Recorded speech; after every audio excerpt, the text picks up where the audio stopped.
Yes बच्चों, मुझे आप पहले ये बताइए सभी को कि किरचॉफ्स लॉ दो थे ना, फर्स्ट एंड सेकेंड। तो फर्स्ट लॉ को आप क्या बोलते हैं बताइए? Junction law. Junction law. और इसके अलावा क्या बोलते हैं उसको? करंट। Very good. ओके, इसे जंक्शन लॉ या करंट लॉ क्यों कहते हैं?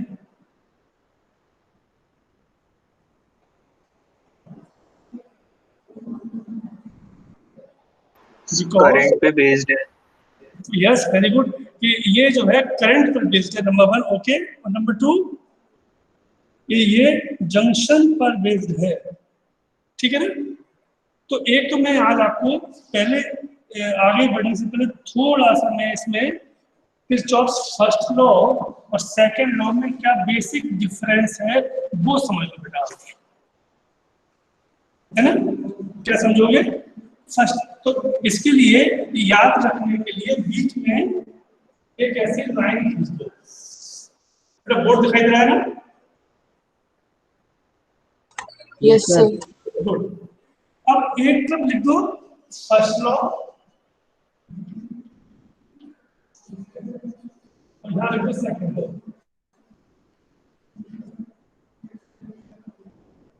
ठीक,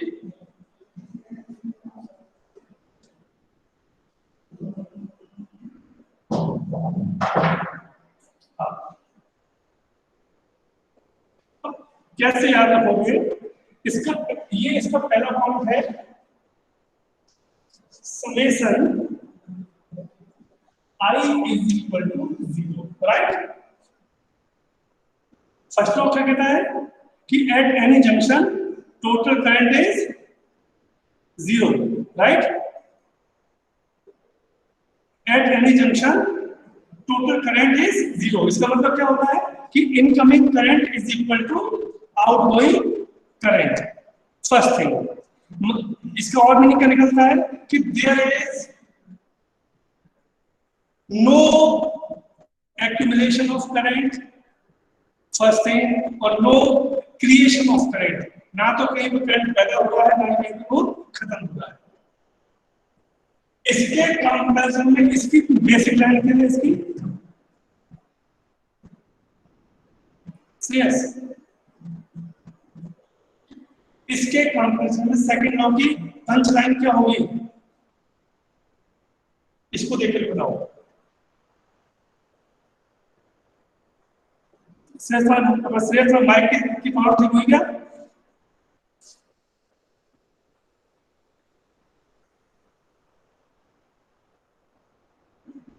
श्रेयस, तुम्हारे माइक की प्रॉब्लम ठीक हुई?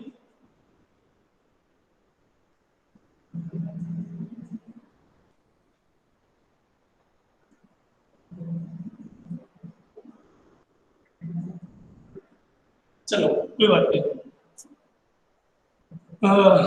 आयुष, इसके कंपैरिजन में क्या लिखोगे सामने?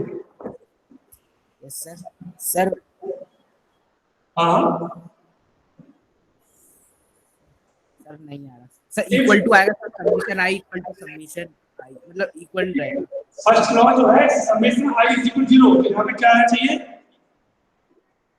Sigma v equal to 0। Yes good.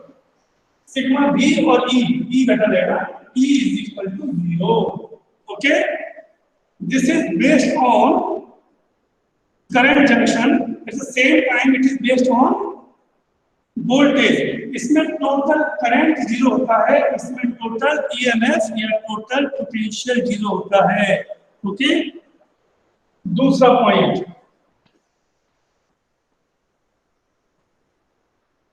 बच्चों इस पे ध्यान रखना, it is based on the law of conservation of charge.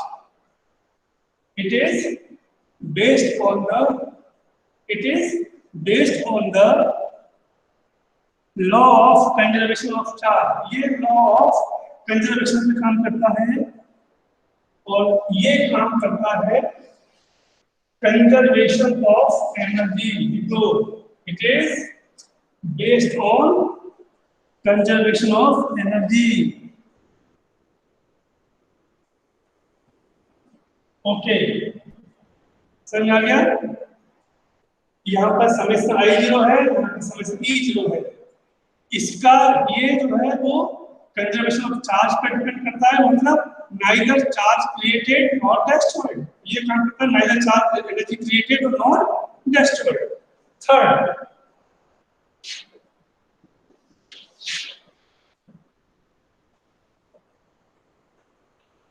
इसकी एक बड़ा खास क्वालिटी होती है इस वाले पॉइंट की।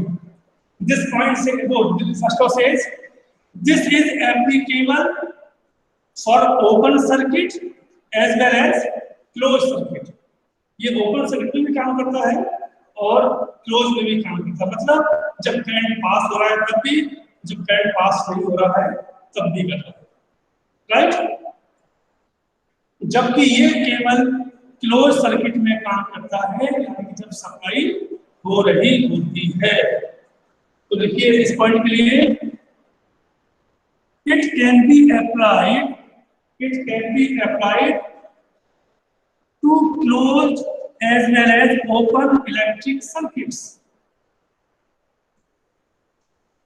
It can be applied to be closed as well as open electric circuit. और इसके लिए क्या लिखोगे? It is only applicable in close circuit. It is only applicable for electric circuit, right? चौथा और लास्ट पॉइंट दोनों clear हो जाएगा। तो अभी मैंने आपसे कहा था this is called junction law और करंट लॉ। इसके दो नाम होते हैं, जंक्शन लॉ और करंट लॉ।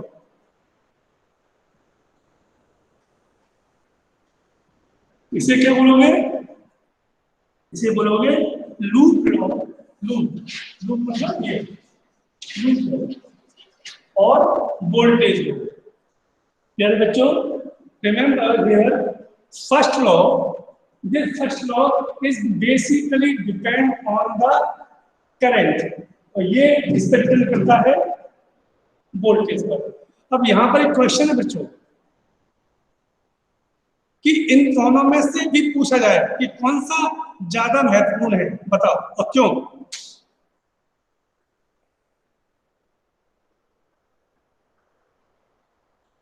यदि मैं ये कहूँ फर्स्ट लॉ और सेकंड लॉ दोनों में से, तो which one is very important? और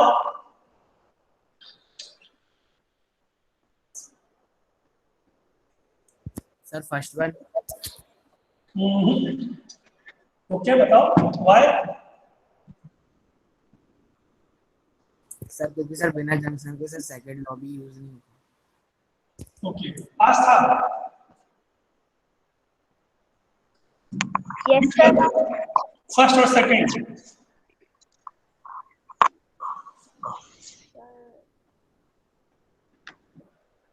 विच वन फर्स्ट और सेकंड?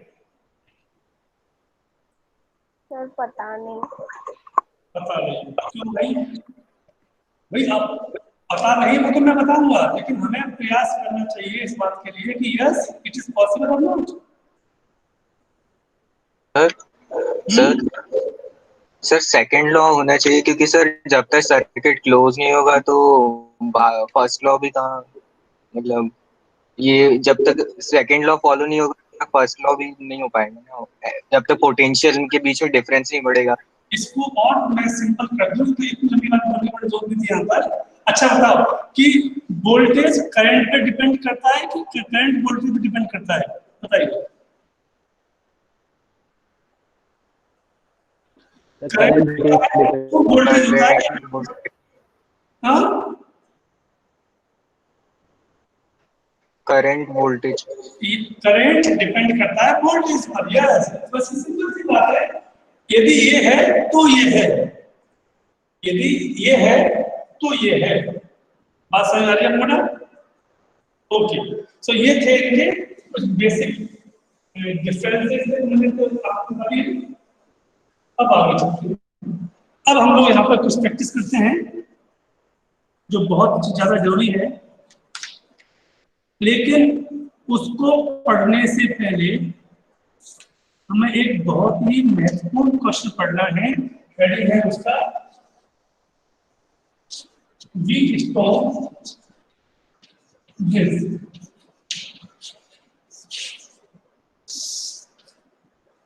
बच्चों एक बात याद रखना, बहुत सारी चीजें ऐसी भी हैं जो मैं अभी आपको पढ़ा रहा हूँ जो आपके सिलेबस में से इस साल के लिए हटा दी गई है ड्यू टू पैंडेमिक। ओके, आपका सिलेबस कम हुआ है, लेकिन अभी मैं आपको मैक्सिमम पढ़ाने की कोशिश कर रहा हूँ। मैं आपको बता दूंगा बाद में कि इनको अभी आपको नहीं पढ़ना है, इन्हें हम बाद में पढ़ेंगे। जब हम लोग एग्जाम देने जाएंगे 12th का, तब हम इनको पीछे छोड़ देंगे। लेकिन क्या है कि आपकी नॉलेज भी आना बहुत आवश्यक है बेटा, क्योंकि यदि ये टॉपिक छोड़ देंगे तो आगे अपने को दिक्कत आएगी, है ना। तो मैं आपके फ्यूचर के लिए देखते हुए आपसे बोल रहा हूँ कि मैं आपको इसको पढ़ा रहा हूँ। ठीक है बच्चों, अब देखिए व्हीटस्टोन ब्रिज क्या कहता है, पहले समझ लो उसको। ये इसमें 4 रेसिस्टर लिए जाते हैं, 1 2 3 4। There is 4 resistors. They are connected in the form of quadrilateral. As you know, in quadrilateral we have 2 diagonal. We have 2 diagonal. First, this one. So पहले लिख दूं A, B, C, D. So in this diagram we have 2 diagonal. First AC and second BD. So we connect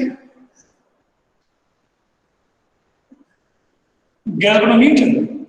We connect galvanometer in one diagonal and battery or cells in another.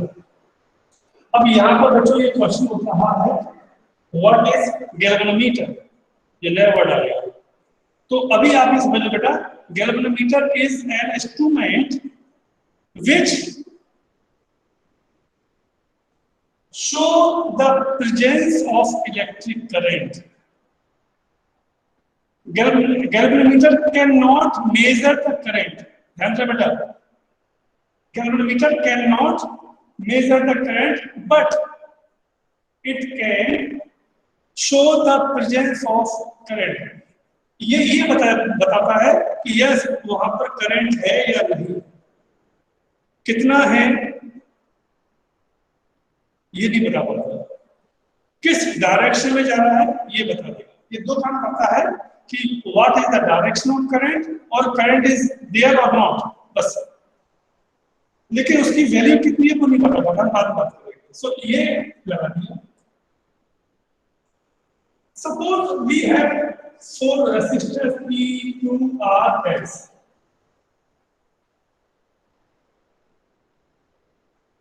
So ध्यान सुनना बेटा, मैं भी लिखवाऊंगा तो अभी आप इसको देखिएगा। So according to Wheatstone, if 4 resistors are connected in the form of quadrilateral, 4 resistor को आपने एक quadrilateral में जोड़ दिया है, and connected galvanometer in one diagonal and battery in second. अब यहाँ पर खास बात है, तो ये कहते हैं if no current pass through the galvanometer, no current pass through the galvanometer, यदि ऐसा हो रहा है, then the ratio of 2 adjacent sides will be equal to next 2. That means P upon Q is equal to R upon S. सब लिखाऊंगा भी बेटा, अभी मत लिखना, सिर्फ समझ क्या कह रहा है वो कि 4 रेसिस्टर लगा दिए हैं और इन चारों रेसिस्टर्स को कनेक्ट कर दिया और उसके एक में डाल दिया गैल्वेनोमीटर, एक में डाल दिया बैटरी। अब वो ये कहता है कि इसमें से कोई करंट पास नहीं होता, यानी कि बी से सी कोई करंट पास नहीं होता।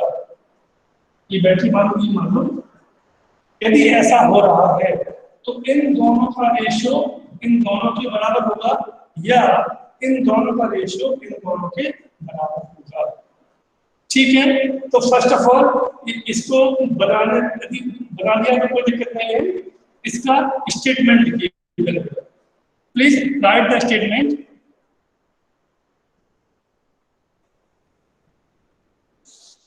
लिखिए, Wheatstone bridge is an arrangement. Wheatstone bridge is an arrangement of 4 resistors.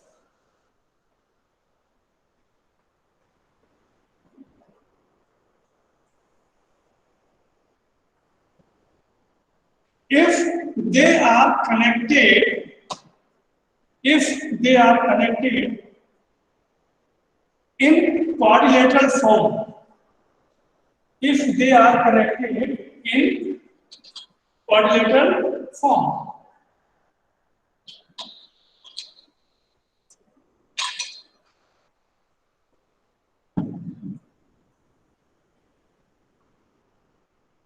and no current pass through the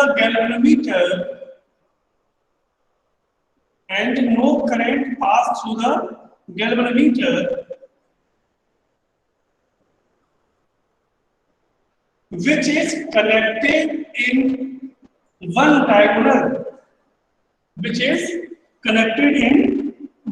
diagonal,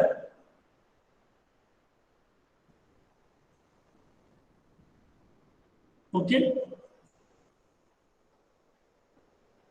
then the ratio of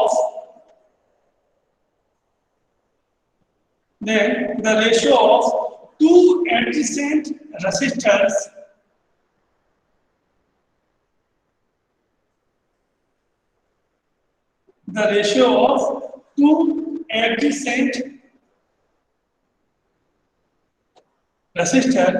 is equal to other one,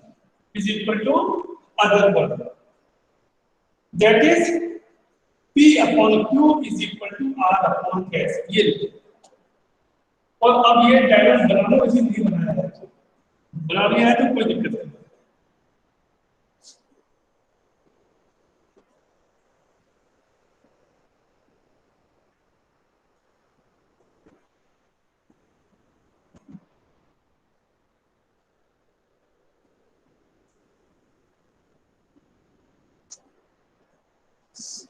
समझ में आ गया sir? आ गया? Sir ये जो galvanometer sir BT पे लगा हुआ है, हाँ, अगर अपन उसको एसी पे लगा देते तो फिर कुछ चेंज होगा क्या? Good question. किसने पूछा? फ्रेंड ने? हाँ मेरा। Okay, very good. यस बेटा, अभी मैं आपको लास्ट में मैं आपको ये बताया था, आपने पहले पूछ लिया कि आप किसी exchange battery with galvanometer, so there is no harmful and there is no change in this principle। आप यहाँ पर बैटरी लगा सकते हो, यहाँ भी लगा सकते हो, no problem, answer will be same. Good, very good, okay. अब बच्चों इसको सॉल्व करना है, कैसे करोगे? ध्यान देना बेटा, आपने अब अपने उसी पे आ गए, अपने नियम पर आ गए। नियम क्या है? यहां पर करंट है, मैं करंट आई मान लो। अब यहां पर जाकर के ये करंट मान लो दो हिस्से में बढ़ गया। मान लो इसमें से करंट I1 पास हो गया, तो इसमें से कितना पास होगा?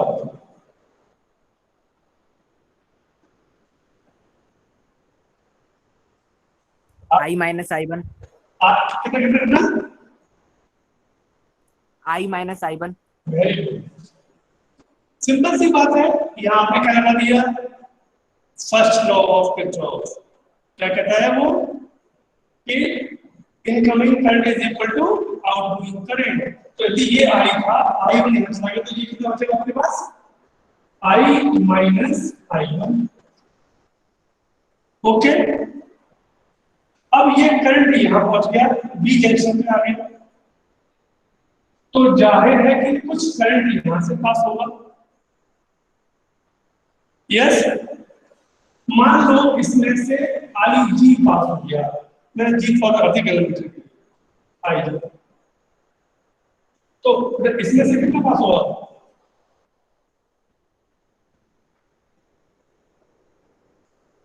हाथ देखिए, यदि आई जी यहां से पास होगा तो इसमें से कितना करंट पास होगा। Yes sir.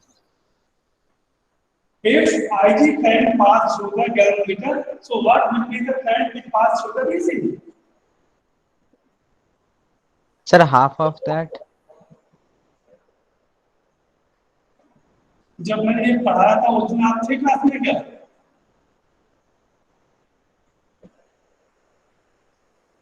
No sir.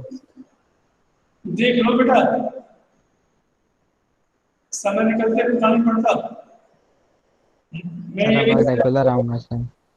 नहीं आ रहे थे, तुम रेगुलर नहीं आ रहे हो सर, अब से पक्का आऊंगा सर। देख लो भाई, देखो मैं बेटा आपको बता रहा हूँ, एक बहुत ही मैं हार्श लैंग्वेज यूज कर रहा हूँ कि तुम्हारे नंबर कम आने से मैं कोई दुबला पतला नहीं हो जाऊंगा, क्योंकि तुम्हारे नंबर अच्छे आ जाएंगे तो मुझे खुशी जरूर होगी। और ऐसा कहते हैं कि खुश होने पर थोड़ा सा खून बढ़ जाता है, तो मेरा बढ़ जाएगा। देख लो भाई, मैं बहुत दिन से बात कर रहा हूँ लेकिन कुछ काम नहीं है। एक्चुअली अभी मैं आप लोगों से बात कर रहा हूँ as a physics teacher.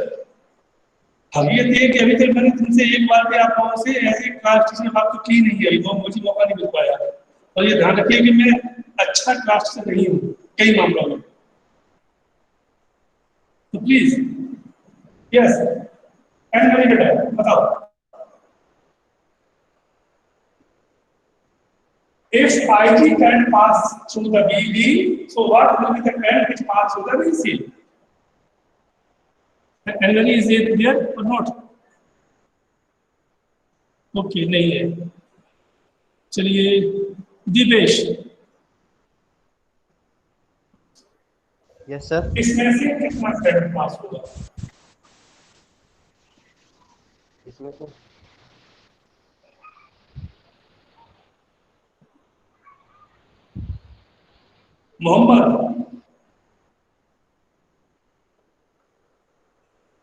Mohammad Kaif, are you there?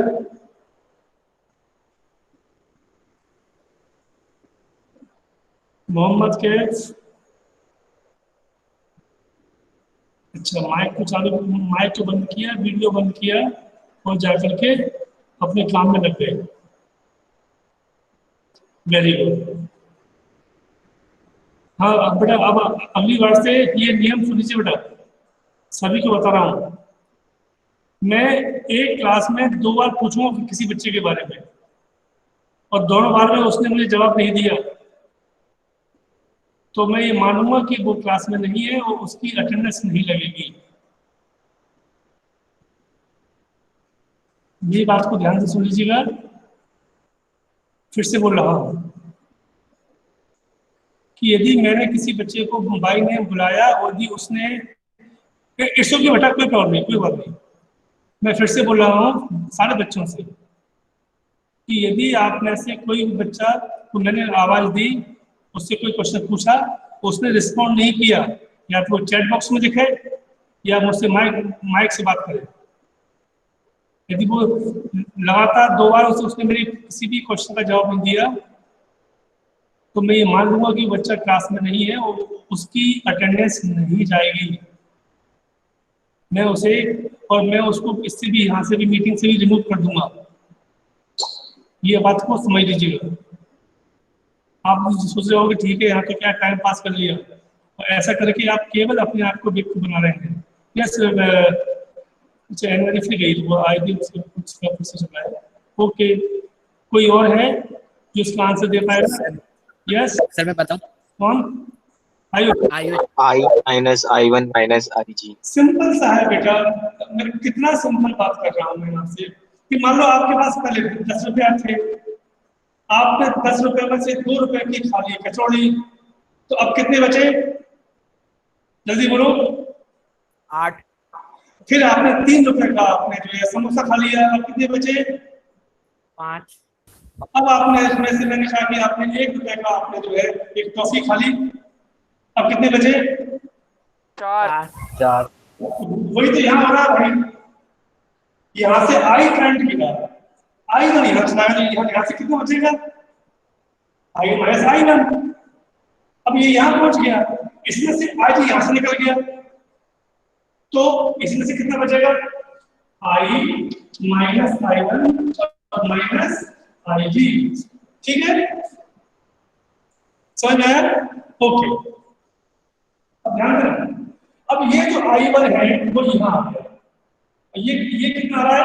I G. तो इसमें से कितना करंट पहुंचेगा बताओ? I1 plus IG। Very good, I one plus I G. अब यहाँ आ जाओ, अब ये पहुंचा आई वन प्लस आई जी, ये कितना पहुंचा? I one plus I one plus I G, तो यहां से कितना निकलेगा? I आई। यहां से कितना गया था? आई आया कितना? बात सही है, अब अपनी बात पूरी हो गई बस। अब क्या करेंगे हम लोग? 2 लूप का यूज करेंगे अभी जब उसका आंसर था 2 मिनट में। आपने ये in first loop A B D A लिखिए, A B D A first loop ये है। हाँ जी, सेकंड लूप क्या कहता है? Summation E is equal to कितना होता है? समेशन आई आर ए ना। तो इसमें ई कितना है इस वाले में बताओ?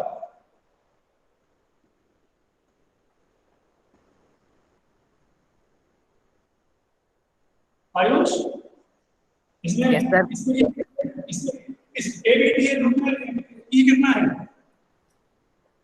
सर आई आर नहीं बेटा, इसमें कोई बैटरी है ही नहीं। ई होता है बैटरी के लिए, बैटरी है क्या इसमें? नो सर, फिर बात खत्म। तो ई कितना होगा? 0। 0 फिर असली खाता कि बैटरी नहीं होगी तो 0 हो जाएगा। अब यहाँ पर नियम क्या है? I one R one plus I two R two ऐसे करते जाएंगे। यहाँ पर आई कितना है? I minus I one into P plus I G into, मान लो इस गैल्वेनोमीटर का रेजिस्टेंस जी मान लो, मैं कहती है जी, प्लस ये ऐसा आएगा। ये कितना है? माइनस का माइनस आई वन आर। ठीक है बच्चों, ये हो गई आपकी फर्स्ट इक्वेशन। ये क्या होगा इसकी? First equation. अब लूप बदल वाला B C D B, B C D B, इसमें भी ई है क्या? No sir, 0। अब यहां से समझ लो, I minus I one minus I G into Q plus, ये उल्टा आ रहा है तो I one plus I G into S, but this will be negative, ऊपर जाएंगे तो ये भी इसका अपोजिट जा रहा है, तो minus I G into G, equation number 2।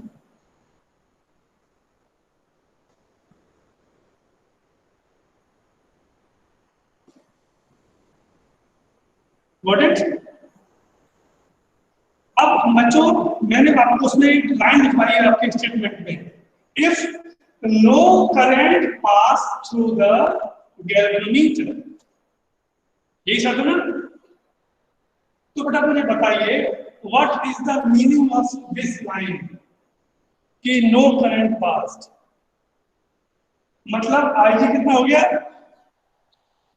0। Zero. अच्छा एक और ध्यान देना बेटा, जब हम ये कहते हैं कि no current pass through the B to D, इसका बेटा मतलब हमें मालूम है क्या है कि बी और डी दोनों सेम पोटेंशियल पर हैं।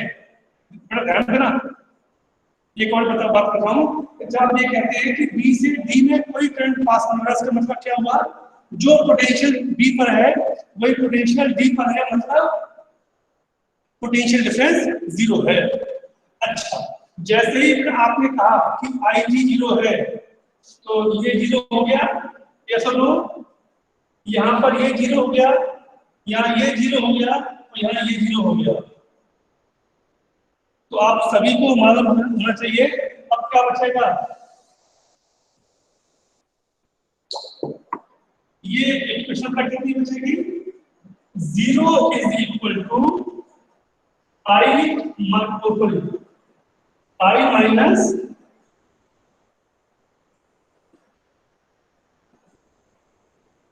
I1 P, इसको ऐसे लिखा है अभी, इसको खोल के I minus I1 into P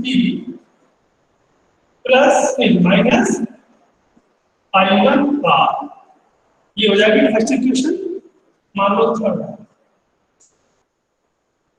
यहाँ आ जाओ, ये कितनी हो जाएगी, zero is equal to I minus I1 into Q, ये जीरो हो जाएगा, ये पूरा कितना बचेगा, minus I1 into S, equation number 4।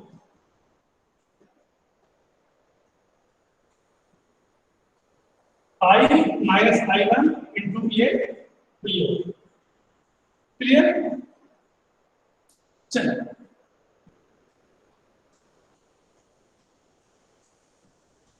अब एक काम हम और कर सकते हैं धीमे से, इसको इधर ले आए तो ये हो जाएगा I minus I1 into E is equal to I1 R और I minus I1 into Q is equal to I1 S। इसको मानो इक्वेशन नंबर 5, ये equation number 6।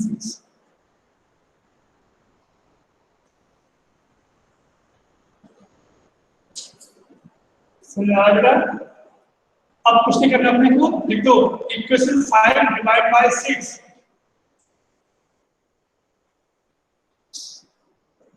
Equation 5 divide by 6,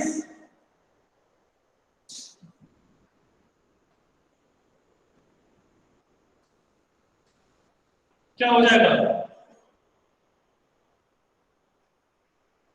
ये कैंसिल, ये कैंसिल, क्या आंसर आ गया, P upon Q is equal to R upon S।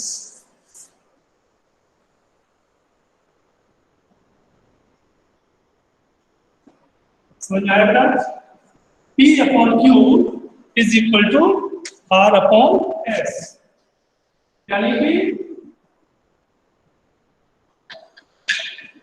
यदि आपके पास 4 रेसिस्टर्स हैं जो एक दूसरे से आपने जोड़ रखे हैं क्वाड्रिलेटरल में, तो याद रखिए बच्चों कि उनमें से यदि कोई करंट पास नहीं हो रहा है किसी डायगोनल से, दैट मीन्स ये कंफर्म हो जाता है कि भैया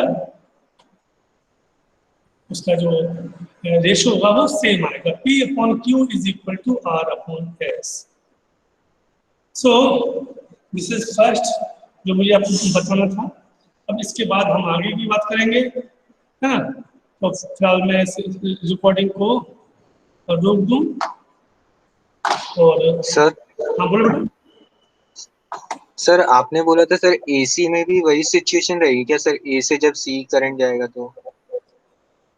हाँ, अब देखो यहाँ पर अभी आप मुझसे ये पूछ सकते थे कि सर आपको कैसे पता कि ये करंट ये ऊपर से नीचे आ रहा है। ये भी तो हो सकता है कि ये करंट यहाँ से आके ये दो भागों में बढ़ गया तो देखो बेटा ध्यान दीजिएगा, अभी मैंने क्या किया कि ऐसे काट के लाया हूं, तो ये भी तो पॉसिबल है कि ये करंट यहाँ आके दो हिस्से में बढ़ गया। यस और no? Yes sir. Yes sir. हो सकता है कि करंट बी से डी ना आए, डी से बी आएगा, हो सकता है। Yes it is possible. लेकिन चूंकि हमारे केस में अंतर क्यों नहीं आ रहा बेटा इसमें, क्योंकि हमारी शर्त यही है कि if no current pass through the diagonal, इसलिए वो चल जाएगा। हाँ, यदि आप इसको ऐसे करोगे ना कि ऐसे उल्टा कर दो, तब भी आंसर सेम आएगा। बस तब क्या हो जाएगा कि ये जो ऊपर का केस है वो यहाँ आ जाएगा, यहाँ पर वहां पर जाएगा, लेकिन answer will be same. Okay, yes.